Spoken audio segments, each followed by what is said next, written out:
Nama saya Sania. NPM saya 19110287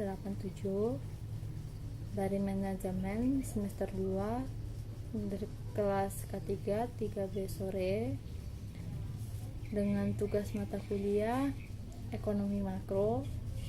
Di sini saya akan menjawab tugas dari dosen saya, yaitu Bu Anggrek. Soal yang pertama, jelaskan bagaimana perubahan suku bunga dapat mempengaruhi permintaan uang di masyarakat sehingga mengakibatkan perubahan terhadap kegiatan ekonomi. Jadi suku bunga adalah harga uang. Jadi kalau harga uang naik, maka masyarakat enggan meminjam uang ke bank. Lalu jika harga uang turun, maka jelas masyarakat akan banyak meminjam uang ke bank.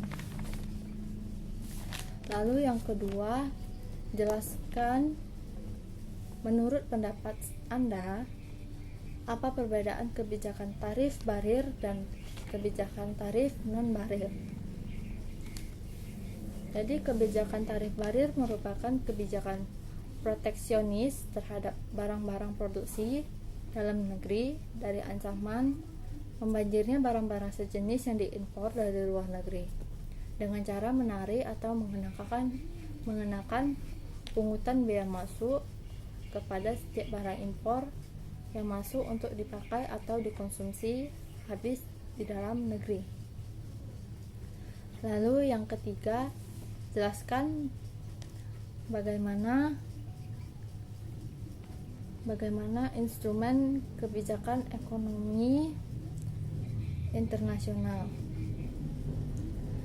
Jadi instrumen kebijakan ekonomi internasional ini dibedakan berdasarkan kegiatan atau tindakan yang dilakukan.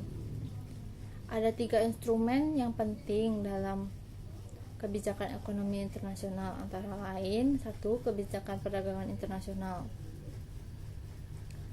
Jadi segala tindakan yang dilakukan oleh pemerintah terhadap sebuah rekening yang masih atau sedang berjalan transaksinya dari neraca pembayaran internasional, khususnya hal-hal yang berhubungan dengan kegiatan ekspor dan impor suatu produk, baik barang ataupun jasa.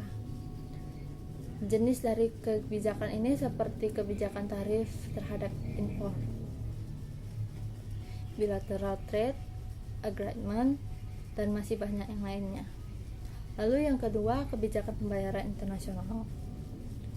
Kebijakan pembayaran ini mencakup beberapa hal mengenai kebijakan pemerintah terhadap rekening modal dan neraca pembayaran internasional, tepatnya pada pengawasan terhadap pembayaran internasional.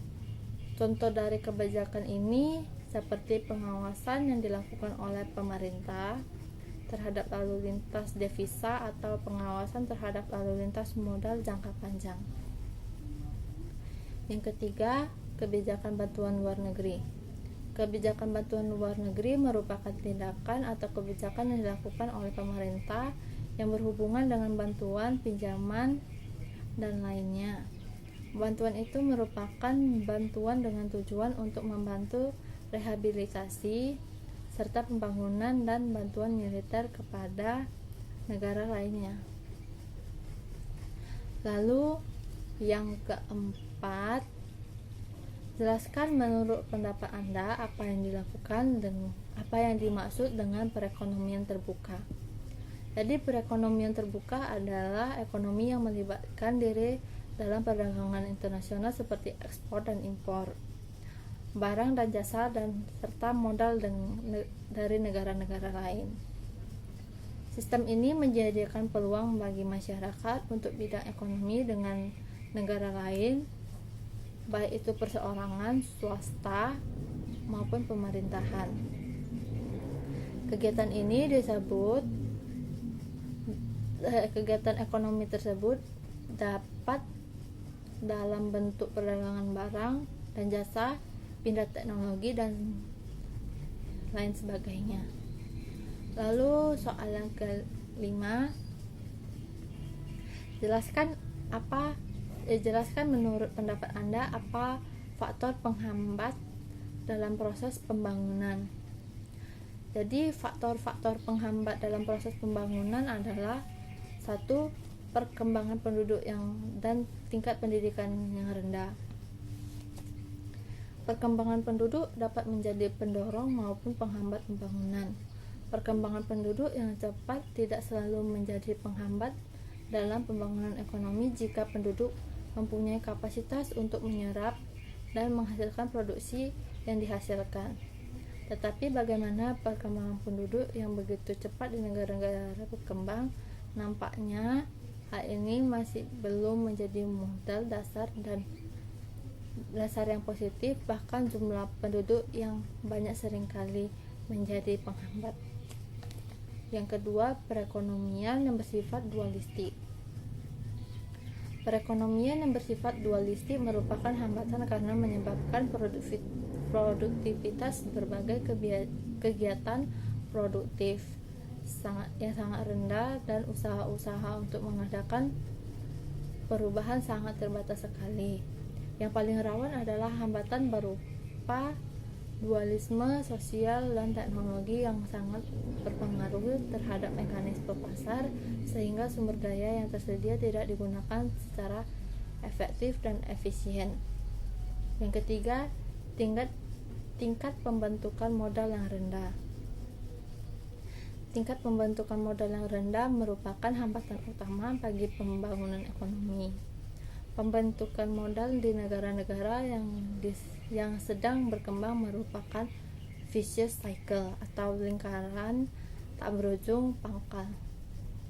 Produktivitas yang sangat rendah mengakibatkan rendahnya pendapatan real. Pendapatan yang rendah mengakibatkan low saving dan low investment dan rendahnya pembentukan modal.